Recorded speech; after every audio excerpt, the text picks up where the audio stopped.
প্রথমেই মঞ্চে ডেকে নেব আমাদের বইখড়ির ছোট্ট বন্ধুদের। সৃজা সাধুখা, অদিত্রী মণ্ডল, গৌরব মালাকার, দিয়ালিপি দাস, দেবার্য মুখোপাধ্যায় ও দৃশ্যদ্যতি জানাকে। তোমার হাতে বীণা করে বাজাও আমায় বাজাও, ভুবন ভরা গানের সুরে চিত্ত আমায় ভরাও। তোমার হাতে বীণা করে বাজাও আমায় বাজাও।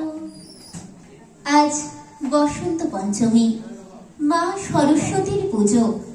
মা সরস্বতীর কাছে আমাদের হাতে খড়ি দিয়ে শুরু হয় প্রথম লেখাপড়ার পাঠ। মায়ের কাছে ছোটদের অনেক আর্জি যেমন থাকে, তেমনই থাকে অনেক অভিযোগও। আমরা পড়াশোনা বা পরীক্ষার সময় সবার আগে মা সরস্বতীকে প্রণাম জানাই। মাকে মনে মনে বলি, আমার পড়াশুনো সব ভালো করো মা।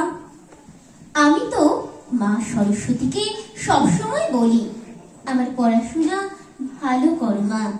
আরেকটা কথা আমি দেবীকে আরো বলি, যেন সবসময় বড়দের কাছ থেকে এই কখনো না এই কথাটা শুনতে না হয়। কি তাই না সৃজা? হ্যাঁ সুস্মিতা, ঠিক তাই, আমিও তাই করি। পরীক্ষার সময় তো মা সরস্বতীর একটা ছবিও সঙ্গে রাখি। কি মনে হয় জানো? মনে হয় মনের জোর পাই। তোমাদেরও কি তাই মনে হয়? চলো ছোটদের নানা আর্জি ও অভিযোগ বিদ্যার দেবী কিভাবে পূরণ করেন তা শুনবো বইখড়ির ছোট্ট বন্ধুদের কাছ থেকে। আমাদের এবারের পরিবেশনা সরস্বতী বিদ্যাবতী তোমায় দিলাম খোলা চিঠি। প্রথমে আবৃত্তি শোনাবে সৃজা